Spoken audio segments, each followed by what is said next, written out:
আউযু বিল্লাহি মিনাশ শাইতানির রাজিম বিসমিল্লাহির রহমানির রহিম। সম্মানিত শ্রোতাবৃন্দ, আপনাদের কাছে আজ উপস্থিত হয়েছি বিশেষ একটি সংবাদ নিয়ে। আপনারা জানেন আজ ৩রা মার্চ 2026 বাংলাদেশের হাইকোর্ট বিভাগ একটি রায় বা একটি রুল জারি করেছে। সেই রুলটা জুলাই রক্তক্ষরণের সাথে গাদ্দারি করে, বেইমানি করে একটি রুল জারি করা হয়েছে যে এই জুলাই সনদ বাস্তবায়ন আদেশ এবং গণভোট আদেশ কেন অবৈধ নয়, এটা জানতে চেয়েছে। আমরা এই আদেশটা আবেদন কে করেছিল, আদেশটাকে রুলটাকে জারি করলো এবং কাদের প্রতি রুলটা জারি করা হলো, এই রুলের উত্তর কি আসতে পারে, এই বিস্তারিত নিয়ে এখন একটু আলোচনা করব। বিশেষ করে যারা আবেদন করেছে তাদের পরিচয়, যাদের কাছে আবেদন করা হয়েছে তাদের পরিচয় এবং যারা রুল জারি করলো তাদের পরিচয়, এবং আমাদের এই জুলাইয়ের আশা আকাঙ্ক্ষা, রক্তস্নাত জুলাইয়ের আশা আকাঙ্ক্ষার ভবিষ্যৎ কী হবে সে সম্পর্কে একটু আলোচনা করব। সম্মানিত শ্রোতাবৃন্দ, আপনারা জানেন জুলাই এমনি এমনি আসেনি। 16টি বছর দেশের প্রায় 6,000 মানুষ গুম হয়েছিল। এই গুমের মাঝে যেমনি ছিল বিএনপির লোক, জামায়াত ইসলামের লোক, আওয়ামী লীগের অনেক লোক ছিল, অনেকে খুন হয়েছিল। রাজনৈতিক প্রতিহিংসা এটা সীমাহীন পর্যায় অতিক্রম করেছিল, কিন্তু এর প্রতিবাদ করার ভাষা, প্ল্যাটফর্ম মানুষ খুঁজে পাচ্ছিল না। মানুষ দিশাহারা হয়ে গেছিল, তবু এর কোনো প্ল্যাটফর্ম হচ্ছিল না। কারণ একটা মেটিকুলাস ডিজাইন বা সুন্দর একটি পরিকল্পনার মাধ্যমে এক একজনকে সাইজ করে আর একজনকে ধরা হচ্ছিল। প্রথমে জামাত ইসলামকে সাইজ করা হলো, এরপরে বিএনপিকে, এরপর বাংলাদেশ থেকে রাজনৈতিক আকাঙ্ক্ষার অপমৃত্যু ঘটানোর জন্য বিভিন্ন রকম মেটিকুলাস ডিজাইনের নির্বাচন দিয়ে রাজনীতির আশাকাঙ্ক্ষা সম্পূর্ণ ভুলণ্ঠিত করা হয়েছিল। সিস্টেমেটিক এই গণহত্যা চালানোর প্রেক্ষিতে মানুষ সম্মিলিতভাবে প্রতিরোধ গড়ে তুলতে পারেনি। অর্থনৈতিক লুটপাট, ব্যাংকগুলো পুরা খালি করা হয়েছে, দেশের ডলার খালি করা হয়েছিল, হাজার হাজার কোটি বিলিয়ন ডলার বিদেশে পাচার করা হয়েছিল। অনেক প্রকার দুর্নীতি, স্বজনপ্রীতি, রাষ্ট্রের বিভিন্ন প্রকার আইনের অপচয়, অপব্যাখ্যা করে মানুষকে জিম্মি করে রাখা হয়েছিল। এমন সময় ছোট একটি আল্লাহ রাব্বুল আলামিনের ইশারা, স্ফুলিঙ্গ থেকে কোটা আন্দোলন, যেটা সারা দেশে একটি মহামারী আকার ধারণ করেছিল, মুক্তিযোদ্ধা কোটা, মুক্তিযোদ্ধার নাতিপতি কোটা, সরকারি চাকরি কোটা, যেখানে বাংলাদেশের 40 লক্ষ থেকে 60 লক্ষ মানুষ বেকার, গ্রাজুয়েট পাস ছাত্র সেখানে কোটার ভিত্তিতে একটি পারিবারিক প্রথার মাধ্যমে নিয়োগ হয়ে আসছিল। এই জন্য এক মুক্তিযোদ্ধাময় দেশ, যেখানে আর কোনো মানুষের কোনো অধিকার নাই, কোনো মানুষের রাজনৈতিক অধিকার নাই, অর্থনৈতিক অধিকার নাই, এমনকি এই দেশে লেখাপড়া করে চাকরি বাকরি পাওয়ার অধিকারও হারিয়ে ফেলছিল। এরকম সময় আমাদের দেশের তরতাজা প্রাণ, আপনারা জানেন এমনকি পুলিশে নিয়োগপ্রাপ্ত, পদায়নপ্রাপ্ত পুলিশের কর্মকর্তার ছেলেও তার কথা শোনে নাই, তার পিতার কথা শোনে নাই, না শুনে তারা এই জুলাই আন্দোলনে অংশগ্রহণ করেছিল। আওয়ামী লীগের অনেক সন্তানরা তার পিতাদের কথা শোনে নাই। বিএনপি, জামায়াত, সব দলমত নির্বিশেষে সবাই যখন বুঝলো এই দেশ আমাদের নাই, এ দেশে 40 লাখ মানুষ, অন্তত 30,000 মানুষ ভারতীয়রা চাকরি করে, এরকম একটা পরিস্থিতিতে আমাদের ছাত্ররা বিশাল এক আন্দোলন গড়ে তুলেছিল, যার ফলাফল আল্লাহ রাব্বুল আলামিনের বিশেষ রহমতে আমরা বিজয় পেয়েছিলাম। কিন্তু এই রকম একটি বিপ্লবের সাথে পৃথিবীতে গাদ্দারি করার ইতিহাস এই বাঙালির ছাড়া আর কারোর হলো না। গাদ্দারির সম্পূর্ণ পদক্ষেপের একেবারে অতিক্রম করে লাস্ট বাস্তবায়ন প্রক্রিয়া সামনে এসেছে।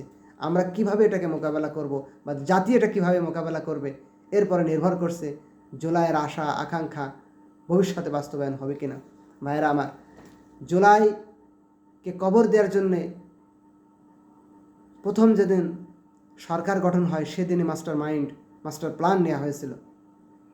দুইটি পদক্ষেপ খুবই গুরুত্বপূর্ণ ছিল, একটি সরকার গঠন, একটি বিচারালয় গঠন। সরকার গঠনে আমরা মোটামুটি সফল হয়েছিলাম মাত্র একজন ব্যক্তির কারণে। আপনারা জানেন, ছাত্রদের বিশাল হস্তক্ষেপে এবং অন্যান্য রাজনৈতিক সদিচ্ছার কারণে, বিশেষ করে 2-3 জন ছাত্র উপদেষ্টা নিয়োগ হওয়ার কারণে এবং ডক্টর ইউনূস যিনি সরাসরি হাসিনা কর্তৃক অত্যাচারিত ছিলেন, এই 4জন ব্যক্তির কারণে আমরা মোটামুটি একটি জুলাই সনদ, জুলাই আশা আকাঙ্ক্ষার একটি মাইলস্টোন তৈরি করতে পেরেছিলাম। এর সাথে আরও অনেকে সহযোগিতা করেছে। কিন্তু বিচারালয়টাকে আমাদের ছাত্ররা ওইভাবে গুরুত্ব দেয়নি। মনে করেছে শিক্ষিত শ্রেণী, শিক্ষিত জন, তাদের গায়ে কাদাও কম, তারা একটি সুন্দর ব্যবস্থা করে তুলবে। ভাইয়ের আমার, বিচারালয়ের কাঠামো একটু বলে, আপনারা রাষ্ট্রীয় কাঠামো সম্পর্কে জানেন। রাষ্ট্রীয় কাঠামো থেকে আমরা মোটামুটি একটি সুন্দর জুলাই সনদও পেয়েছিলাম, গণভোটে পেয়েছিলাম। কিন্তু এটা কেন বিচারালয় গিয়ে হস্তক্ষেপ হয়ে ধ্বংস হতে যাচ্ছে, এ সম্পর্কে আপনাদের একটু বর্ণনা করার জন্যে আমাদের বিচারালয়ের কাঠামোটা একটু বর্ণনা করব। আমাদের সুপ্রিম কোর্ট 107 জন বিচারপতি আছে বর্তমানে। এই 107 জন বিচারপতির জুবায়ের রহমান চৌধুরী ইনি আছে প্রধান বিচারপতি। এর মধ্যে 6 জন আছে আপিল বিভাগের বিচারপতি, আর 101 জন হচ্ছে হাইকোর্ট বিভাগের বিচারপতি। এই 101 জনের মধ্যে 76 জন হচ্ছে স্থায়ী বিচারপতি আর 25 জন হচ্ছে অস্থায়ী বিচারপতি। মজার ব্যাপার হলো, আমাদের বর্তমান বিচারপতিও 2003 সালে অর্থাৎ বিএনপি সরকার যখন ক্ষমতায়, তখন তিনিও অতিরিক্ত বিচারপতি হিসেবে নিয়োগ পেয়েছিলেন। এই অতিরিক্ত, বর্তমান যে 25 অতিরিক্ত, আর সেই পুরাতন বিচারপতি জুবায়ের রহমান চৌধুরী ইনি অতিরিক্ত। এই অতিরিক্ত 26 জন মিলে এক গ্যাংস্টার বাহিনী তৈরি করেছে, যারা আমাদের জুলাইকে ভুলণ্ঠিত করার চেষ্টা করছে। আসুন এই বিচারপতিদের কাছে কারা আবেদন করেছিল তাদের পরিচয় একটু জানি। 4 জন আইনজীবী মোটামুটি এই বিচারের ব্যাপারে আবেদন করেছিল। এরা বুঝতে পেরেছিল যে এটা একটা রাজনৈতিক হালুয়া রুটির অংশ হতে যাচ্ছে, তাই স্বেচ্ছায় বা কেউ প্রণোদিত হয়ে আবেদন করেছিল। অ্যাডভোকেট ABM আতাউল মজিদ তৌহিদ, ইনি হচ্ছে জাতীয়তাবাদী আইনজীবী ফোরামের সদস্য।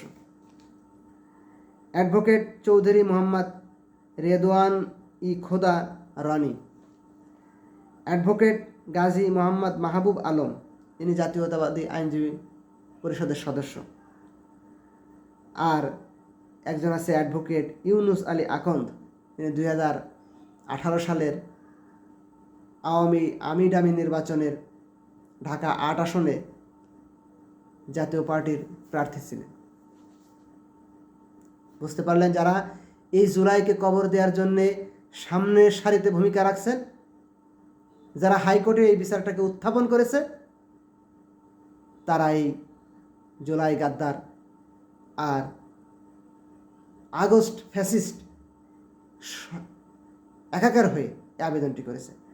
আবেদনটি যাদের কাছে করেছে, করার পর এটা হাইকোর্ট বেঞ্চ যে হাইকোর্ট বেঞ্চটি এটা রায়টা দিচ্ছেন, রুলটা জারি করেছে, হাইকোর্ট বেঞ্চ আছে বিচারপতি রাজিক আল জলিল এবং আনোয়ারুল ইসলাম শাহিন। এই আনোয়ার ইসলাম শাহিনের বাড়ি হচ্ছে বগুড়া। একটু আপনারা বুঝে নেবেন যে কেন ইনি এই আবেদনটাকে গুরুত্ব দিলেন, খারিজ করে দিলেন না। আর রাজিক আল জলিলের পরিচয় একটু দিই। রাজিক আল জলিল হচ্ছে সেই আইনজীবী যিনি একটা পরীক্ষা দিতে পেরেছেন 5 আগস্টের পর, যে তিনি ফ্যাসিস্টের দোসর হতে সক্ষম। সেই পরীক্ষাটা কি? পরীক্ষাটা আছে আমাদের যে প্রাণের সংগঠন ছাত্র আন্দোলন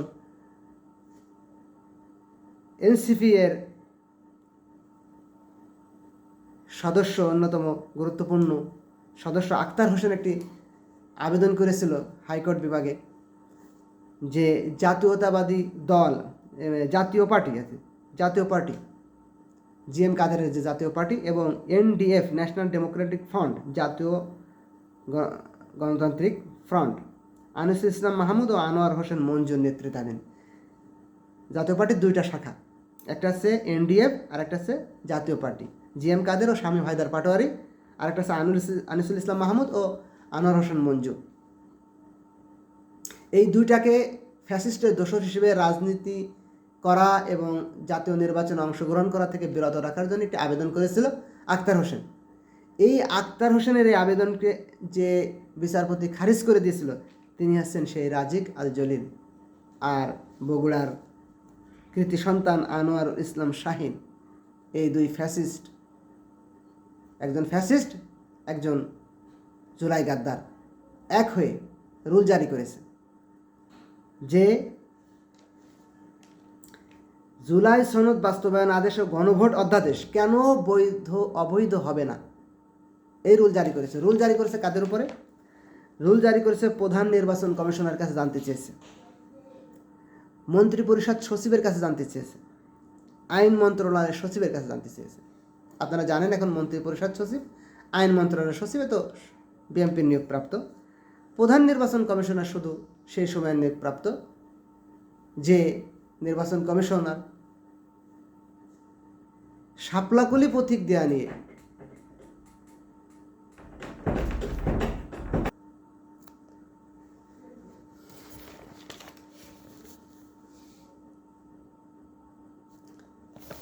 এনসিপিকে শাপলাকলি প্রতীক দেয়া নিয়ে কি পরিমাণ টালবাহানা করেছিল, তাদেরকে প্রতীক দিবেই না। এই এক গাদ্দার, জুলাই গাদ্দার, বোঝা যাচ্ছিল সে সময় জুলাই গাদ্দার, আর বর্তমান আসবে এটা গাদ্দার না, যেহেতু এটা আগের, এটা হচ্ছে ফ্যাসিস্ট। আর গাদ্দার হলো মন্ত্রী পরিষদ সচিব যিনি হবেন, আইন মন্ত্রণালয়ের সচিব যিনি হবেন। এই দুই গাদ্দার এবং এক ফ্যাসিস্ট এর কাছে জানতে চেয়েছে কেন অবৈধ হবে না জুলাই সনদ এবং গণভোট। ভাইয়ের আমার, যদি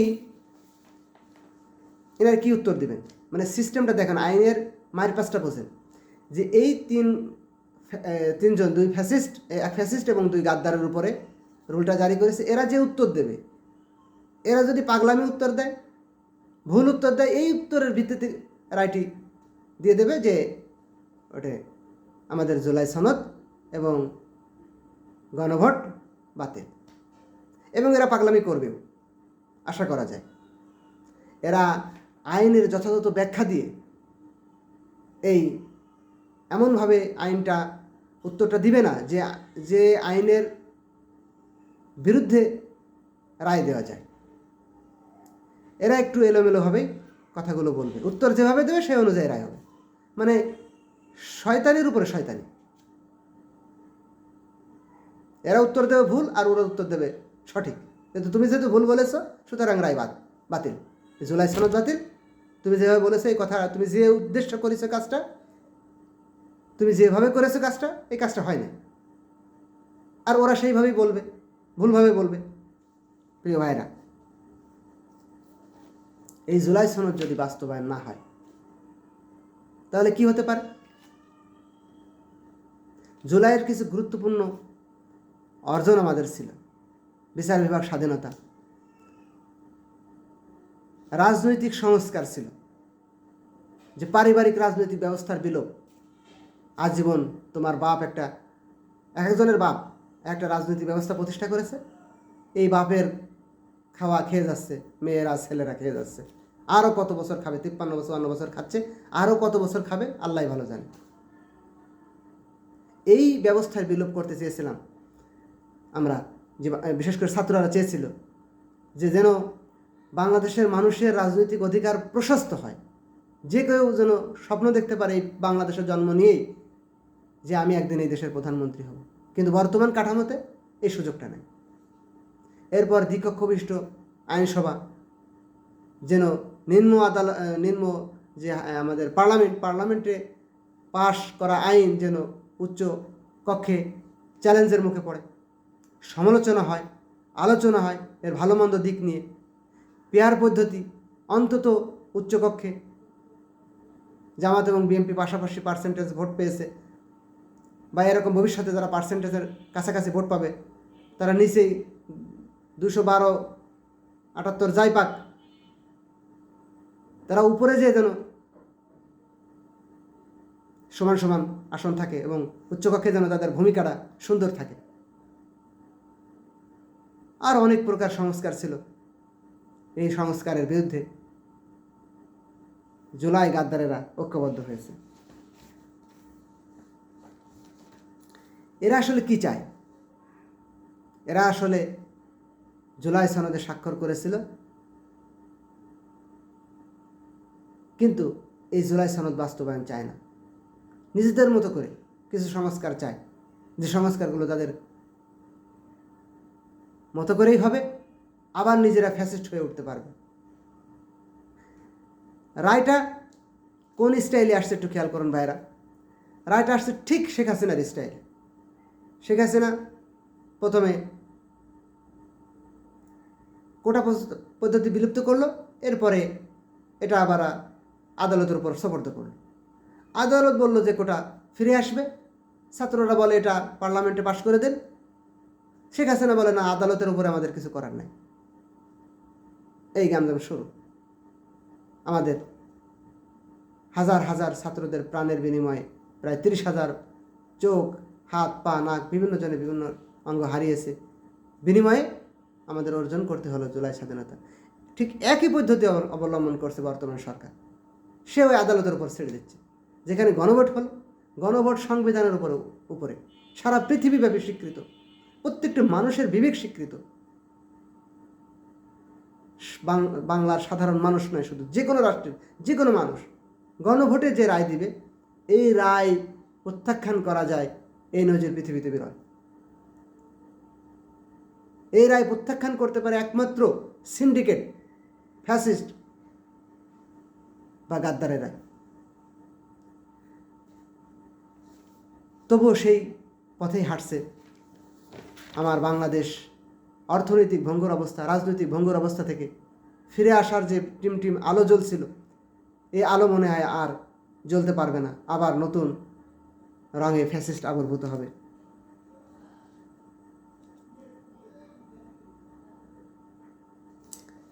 আমাদের কি উচিত? ছাত্ররা সংক্ষেপে একবার বিপ্লব করেছিল রাষ্ট্র ব্যবস্থার বিরুদ্ধে। রাষ্ট্র ব্যবস্থার বিরুদ্ধে বিপ্লব করেছে, কিন্তু বিচার ব্যবস্থার বিরুদ্ধে বিপ্লব করতে পারে না। এই বিচার ব্যবস্থাকে ভেঙে দেওয়া উচিত। ফ্যাসিবাদের দোসর যারা পুনর্বাসিত হচ্ছে তাদের ঘাড় ধরে এখান থেকে নামিয়ে দেওয়া উচিত। এই বিচারালয়ের কোনো সম্মান নাই, কোনো মর্যাদা নাই। আমাদেরকে এই বিচারালয়কে উৎখাত করতে হবে। কিন্তু দ্বিবিধ সমস্যা। শুধু বিচারালয় উৎখাত করতে গেলে সংসদ বাধা দেবে, আর সংসদ উৎখাত করতে গেলে বিচারালয় বাধা দেবে। আবার দ্বিবিধ সমস্যায় পড়েছে ছাত্ররা। ঠিক কোটা ব্যবস্থা নিয়ে যে দ্বিবিধ সমস্যায় পড়েছিল, ছাত্রদের আবার উচিত সংঘবদ্ধ হওয়া, বিচারালয়ের বিরুদ্ধে দুর্বার আন্দোলন গড়ে তোলা। এই ফ্যাসিবাদী কাঠামো তৈরি করার যে প্রচেষ্টা ধীরে ধীরে এগিয়ে যাচ্ছে, তার বিরুদ্ধে আন্দোলন গড়ে তোলা, ধীরে ধীরে আবার মানুষকে বোঝানো। কিন্তু এই ধীর নাকি তড়িৎ, এই প্রশ্ন আপনাদের কাছে রেখেই আমি আমার কথা শেষ করছি। আখিরি দাওয়ানা আলহামদুলিল্লাহি রাব্বিল আলামিন।